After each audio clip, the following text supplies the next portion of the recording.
Everybody, it's Emily here taking today's little Zoom session. And I'm just going to put another disclaimer out there that this week's treatment is microneedling. So I'm very well aware that I'm bright red faced, look slightly bruised, but I'm all fine and all good. I feel like every time I do this Zoom, it's always a time that I've had something done. However, it did get me thinking.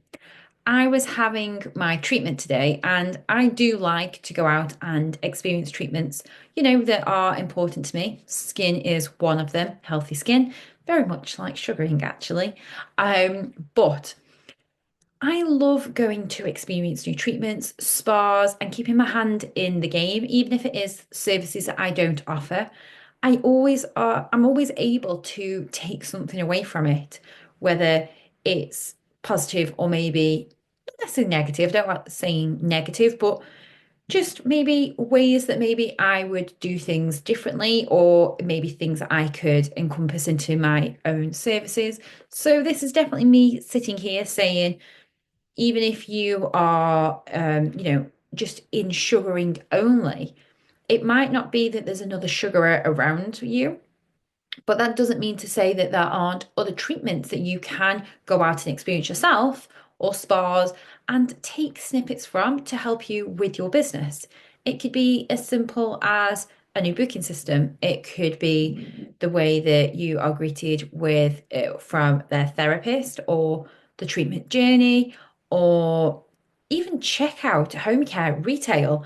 So I definitely would say, especially if you are a solo entrepreneur, hair removal specialist, it can become very, not lonely, but sometimes it's nice to go out and experience these treatments and see elements that you can take for yourself.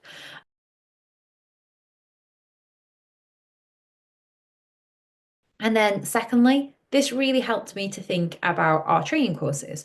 Last week, when I did, no, the week before, one of the weeks, I was here chatting on myself to you guys, and we were picking up the questions. And one of the questions that kept coming up in slightly different formats was, what is the difference between the physical training courses and the online? And it sort of links into that treatment swapping. It's the interaction. So having the accelerated or the essentials course, it is fab for people who want that engagement, that sort of organic, natural involvement with others. For most of us, it feels quite natural for us. We are designed to be talking and chatting. So, for many experienced waxers working on the accelerated course, doing the hands-on session is fab, because you just get to get in there in your natural sort of environment, talking with other people. And I do feel I like to work with people, um, clearly, as my job does. So the physical courses are great. Again, they work organically as you are in application, or you're molding, or you're getting to a troubleshooting area. You can just talk away, chat to myself or any of the other educators that you're working with. And they're great. You've still got the online element that you learn. You've got the physical when you're in the session. And obviously, you've got your case studies, you're listening. There's lots of different elements and learning styles involved in it. However, as much as I love to be hands-on and present in a training session, that doesn't mean that I don't feel that there isn't room for the online cohort. I equally like to be in my own quiet space, and I'm talking no other husband coming in making a drink. I like to just be in my own space, in my own time, which is usually about 4 o'clock in the morning. Yes, I'm what we call a dolphin. So I like to stay up late and I like to get up early, and my brain is always firing from half. So I never fully sleep. So if that's the same as you, or maybe you work shifts, or you've got your job and you're learning this on the side, the online cohort can be fantastic. You've got your own space, your own speed. You listen to it in an audio basis. You can again, like me, I like to watch a video, pause a video. I've normally got about 10 tabs open, researching words, and then I go down the rabbit hole of things that link on and where my brain's firing new ideas. I've got my notes there, and I like to use, I've got like the whole bed taken over with like notes and theory and everything like that. So if that's the way that you learn, then the online cohort is absolutely amazing. You can do it at your own speed, write your questions down, come to the online Zoom. And then what we do there is it's just an amazing space. It could be that we're working on a one-to-one and you can just fire away questions, or it could be that we've got multiple students learning from all different locations around the country. And again, it's having that interaction, but listening to another person's point of view or listening to their troubleshoot and knowing that maybe it's not just yourself. We've all been there. It's never just yourself. Let me just say that. But it's really good listening to other people's concepts and processes and works and ways. So both ways of learning are totally viable. They both have positives and not necessarily negatives, but one, I feel that will shout to whether it's your lifestyle, it's your learning habits, it's your availability, it's your time. There's something there for everybody. So I hope that answers the question.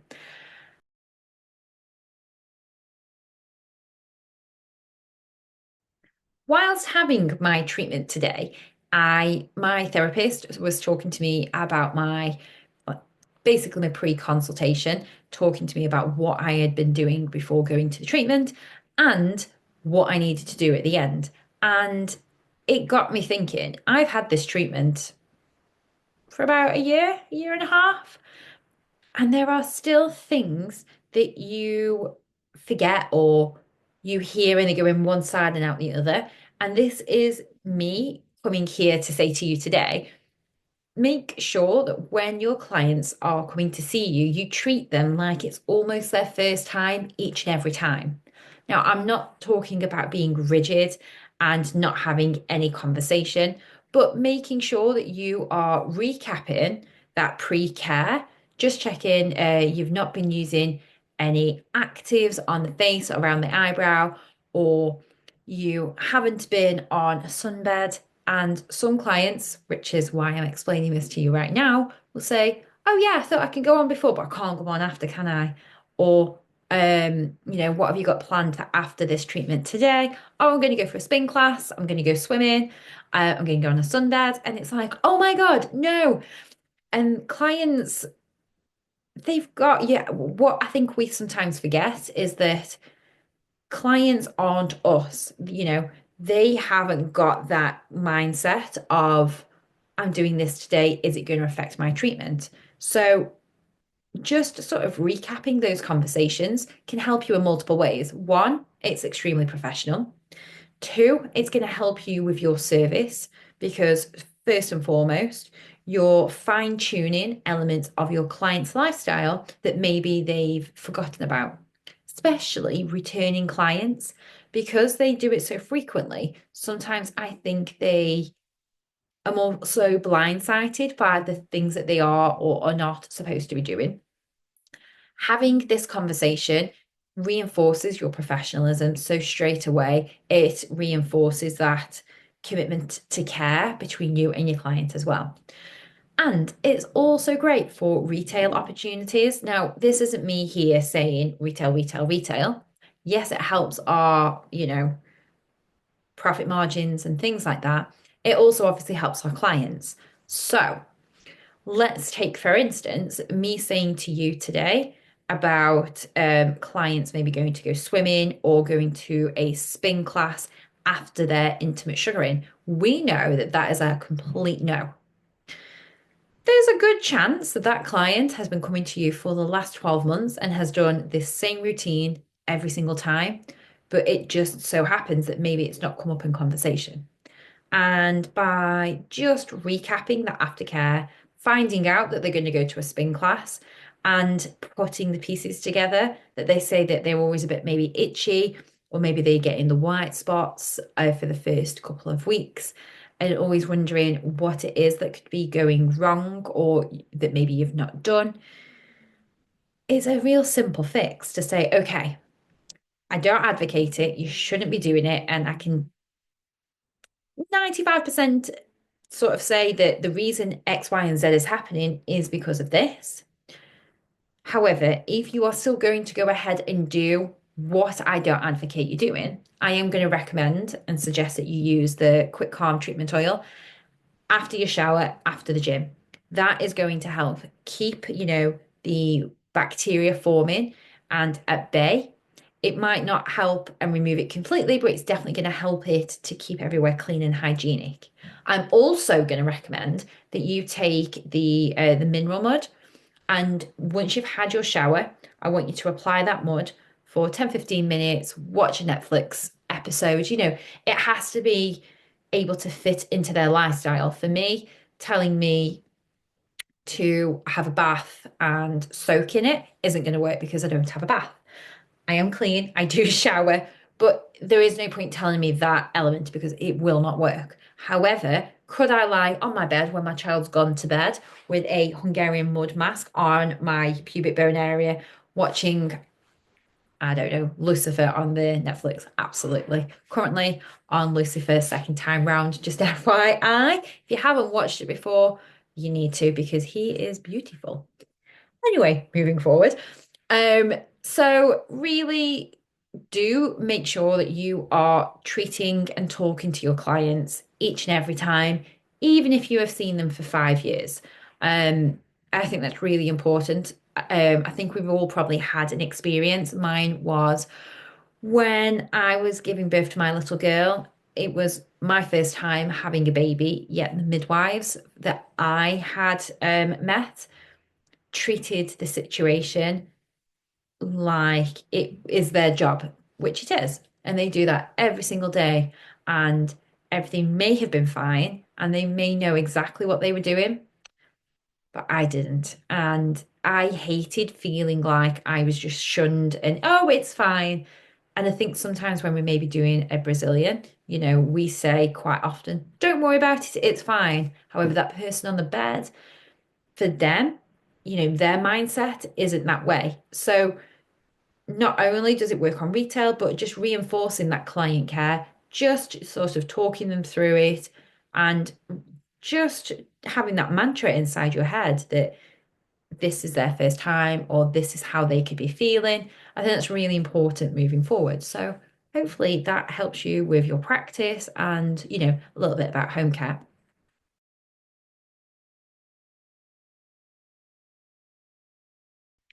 Linking on from our retail conversation, you may have seen if you have subscribed to the newsletters for the Green and Gold that there is a business opportunity. I feel that this is very salesy and it's not meant to be that way. But whether or not you are starting out with a new sugaring business or you've been in the game for a while, and you're looking at a way to fine tune your business. Let's say your social media has been edited and you're taking all the marketing, algorithms, and you're posting all the time and you've updated your website and you're just looking for that next little thing to just seal the deal a little bit more, then this next thing could maybe be for you. So we've already got the Quick Calm Treatment Oil and the Detox Mud. There is a new product in the pipeline, which I can't say anything else about. However, it will be good for all things intimate, for backs, chests, underarms, elbows, knees. But, just keep that one in mind. But they are all available in white labeling. So what that means is you can put your own brand, your own stance on that product. And you don't have to do any of the hard work about ingredients and formulas and all of that. But the product comes to you and you can have it labeled in your own product brand. So let's you might be wondering, why is that important? Why would they want that? Not only does it encompass your brand and just help to fine tune everything, let's say we have Jenny who has said that she's been coming to you for a year and she gets white spots and she is doing spinning and we have recommended the treatment oil and the mud. That mud she will have on her side of the bathroom, and you've gone round for Valentine's Day and you're in the bathroom and you see the mud and you like the brand. And you go, oh, what's that? And she says, oh, my sugar, she found out that I've been going to spin after my sugaring, and she recommends that I soak in the bath or I have to use it as a mud thing. First and foremost, that person may have never heard of sugaring in their life. And they're like, what is sugaring? What are you doing? What do I need to know about? Second of all, they might shave and she might say, well, I'm not sure if it's good for shaving, but give her a message. So it's a great retail opportunity. It's a great business opportunity to highlight you. And it's surprising who maybe doesn't know about hair removal or has similar issues. So it's a real great opportunity for you if that's something that you're interested in. So if you are, definitely drop us a DM and we can tell you how that process happens and works. But it's a real nice little way of just, I feel like now the industries, we've got nails, we've got lashes, we've got hair removal, and you see it in nails all the time, cuticle oils where you've got your own branding on, and it's just the same thing. And I just feel that now that we have separated into our industries and our specialisms, it just makes our our little businesses, I'm not saying the little, but our thing, just that little extra bit more. So yeah, that's definitely something that you can drop us a message about or chat to us more about if you would like to know more.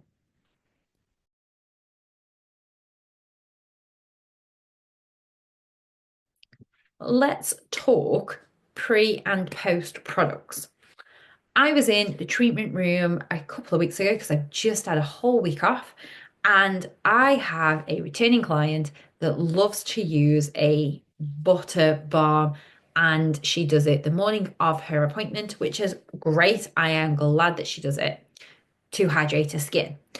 I would prefer it if she did not do it the day of, a couple of hours before she comes into the treatment.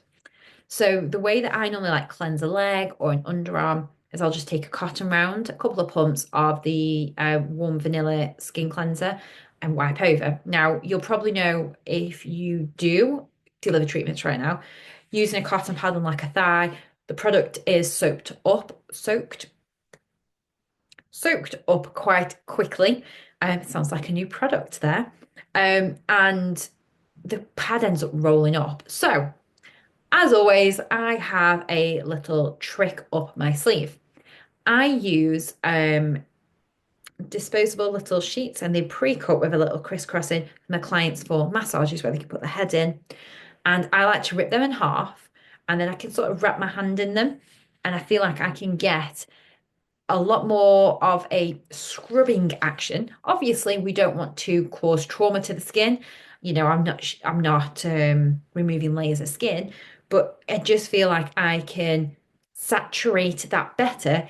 And it's great for a large area like a back or a chest, especially if maybe you've got a male chest with lots of hair. It's really good for just getting in there than a cotton round.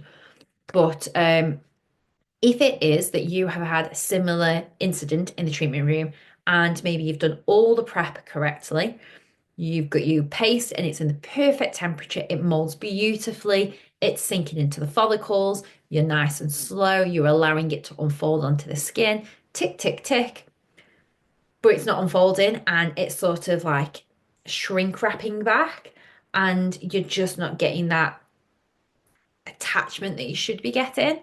It's not always going to be yourself. You've done all the work, you are troubleshooting, everything's fine. It could just be that that client has got that heavier application of cream and lotion and it's acting as a barrier, and that sugar paste, which is water soluble, is unable to grab hold of the hair. So, using your skin mist, I like to go over sometimes with that again, fairly saturated.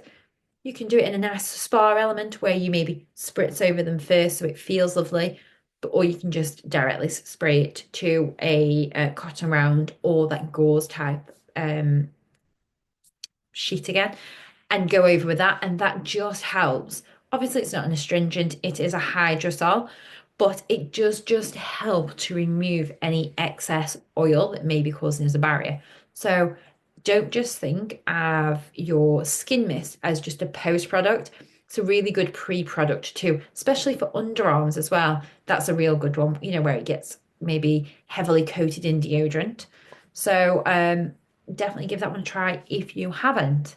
And then we are currently in February, still slightly in that winter season.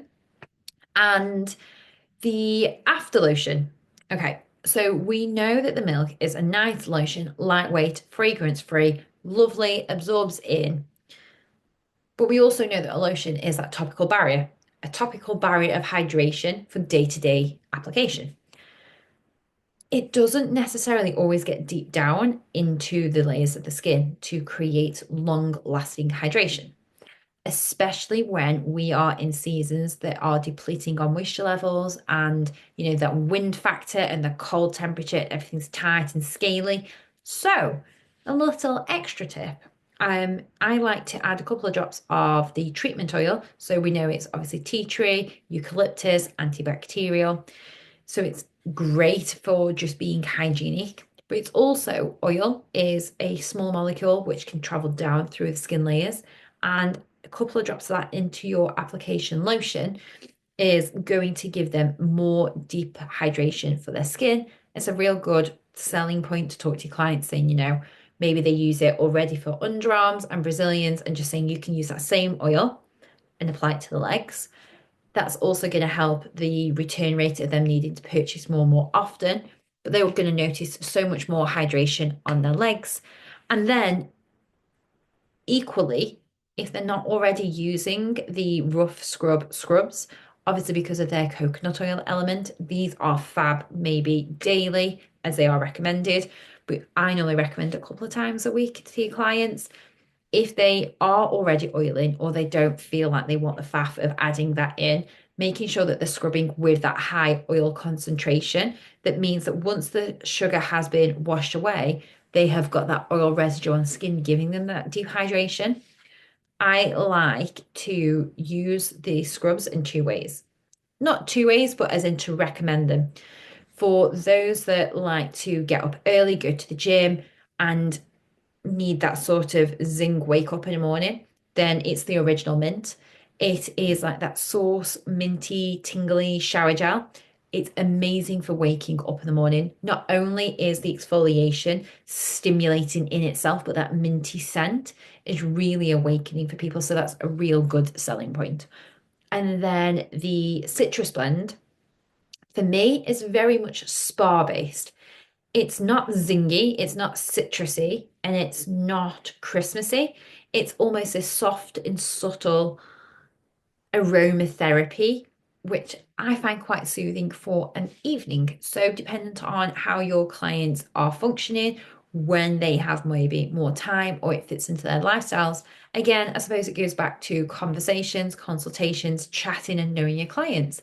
But that is my personal stance on the scrubs also. So I hope some of today's information has been really helpful and useful. And as always, drop us a DM. You can comment on the Green and Gold Instagram when we do the posts if you have any pressing questions, or in here in the Mighty Networks if anything has popped up or maybe I've touched base on that you'd like to know more information on, then just ask away. And hopefully, on one of these sessions, I will look like all my ducks are in the row and I've got life together. But for now, I'm still red and just keeping things real. Have a lovely day, a lovely week, and I hope your weekend is kind. Speak to you all soon. Bye.